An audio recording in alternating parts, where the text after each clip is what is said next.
Hi guys, welcome back to our channel Right Turn to Canada. I hope all of you are doing good and you're keeping yourself and your family safe and you're staying home. In today's video, I'll be sharing our travel experience on Air India flight from Toronto to Delhi. As many of you might be interested in traveling on a direct flight between India and Canada, and we know that there are only two options for that direct flight. One is Air Canada and one is Air India. As we have quite recently traveled in both, so I'm in a position to give you kind of a comparison between my travel experiences for both the flights. So this video is going to be about that. If you're interested in watching our travel experience on Air Canada flight, then you can find the link in here. Do check out that video. Where are you going, Smara? Airplane. Airplane? Yeah. You're going to India? Look at me.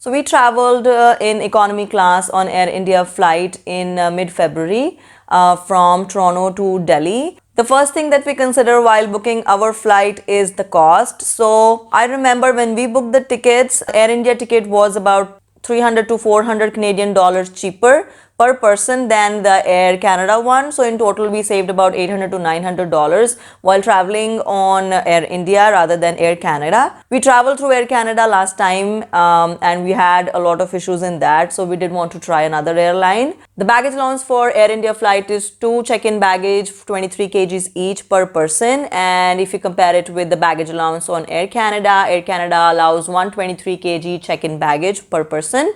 The cabin baggage allowance is the same for both the air carriers. So if you're traveling with more baggage, you will have to shell out more money if you're flying through Air Canada.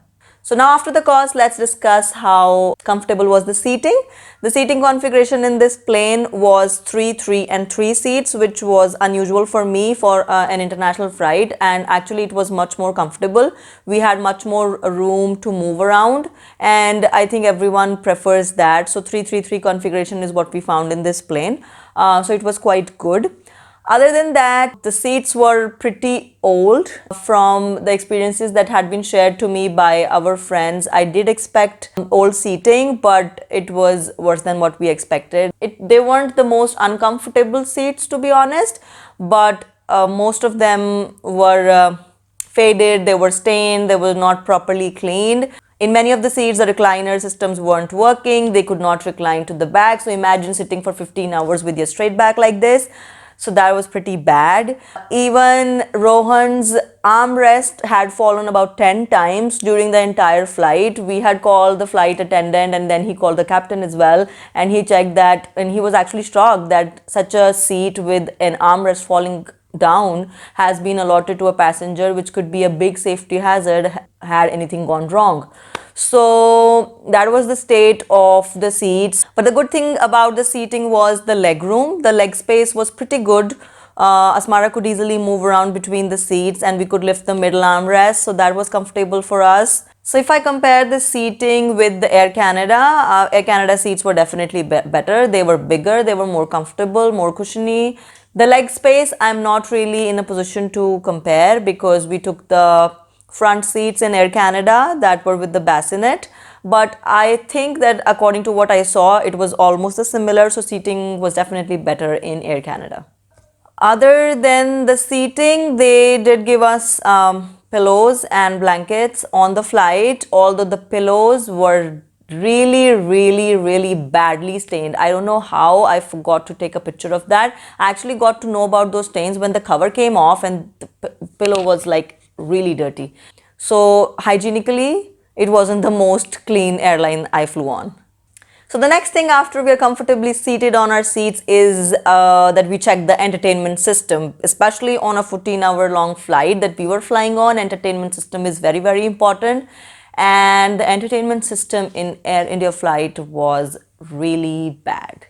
I don't want to say that it was the worst I've seen on any of the flights, but it was actually like that. The TV screens were very, very small. The screen was badly scratched. I could barely see anything on the screen. It wasn't responsive enough. The remote control for the entertainment system for my seat was stuck in the armrest. It could not come out. Everyone tried everything with it, and there were very, very few options of movies and shows that we could watch. There wasn't much for the kids as well. Asmara tried very hard to watch something on the TV, but she could barely see anything on the screen, and her headphones were not working. The port wasn't working. So imagine a 3-year-old kid with no entertainment system on a 15-hour long flight. I had no option to entertain her. So if I compare it with the entertainment system in Air Canada had a very good entertainment system. We watched movies and shows. They had a good collection. Everything on their screens, the remotes, everything was much, much better. The next thing that matters to most of us on our flight is food. We all are prepared for not having the most relishable and most delicious food on our flight, but it has to be good enough to make the overall experience of our travel good, and it is definitely important. We heard good reviews about the food of Air India, but I would sadly say that we were quite disappointed in that department as well.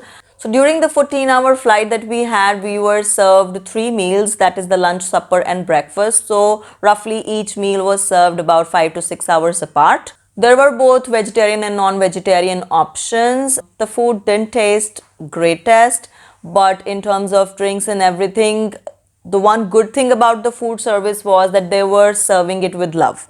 Whatever extra portions they had, they did not hesitate to give it to any of the passenger who needed an extra portion. Like some people were traveling with kids or elderly ones, so they wanted an extra portion. So they asked, and the flight staff was polite enough to give them the extra portions that they had. So the only good thing that I would say about Air India food is that the service was good and they were serving it with love.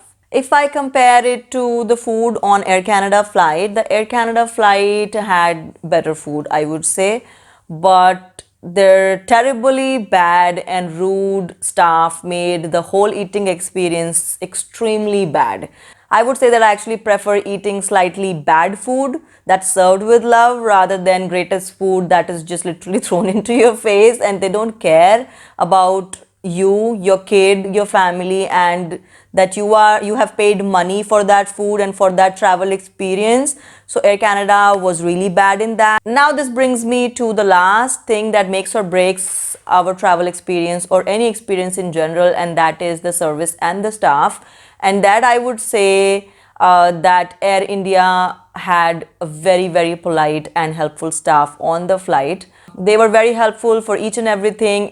They were very polite in serving food, serving drinks. Anyone who had any issues, which were actually too many on the flight. So many people were struggling with bad seats, with bad entertainment system. The remotes weren't working, headphones weren't working, but the staff made a lot of effort to comfort all those passengers, and that's all that you would expect from the flight staff. So overall, if I compare it with the staff and service on Air Canada, they rudely served food to us all the 3 times that they served food. They had absolutely no courtesy to help any of the passenger on the flight if they had any problems, and they were so rude to some of our fellow passengers if they were moving around on the flight. It was just bad. And I say that during my entire video, I have given more points to Air Canada than Air India for seating, food and everything. But the service for Air Canada made everything really bad. So this chart on your screen would give you a summary of a comparison between our travel experience on Air Canada and Air India. If possible, I would like to give Air Canada a chance again because I expect the staff to be different every single time. But with Air India, the issues are much more deep and serious. We don't expect the aircrafts and the entertainment system and the food and everything to change overnight. So I would give a chance to Air Canada again, and I would travel by Air Canada next time, and will give you a review again for that. Thanks a lot for watching this video. I hope you do like it. Do like and share it with your friends, and subscribe to the channel if you've not subscribed as yet. Do follow us on Instagram and Facebook for daily updates and glimpses of our life. And until I see you next time, bye bye, take care, and be safe.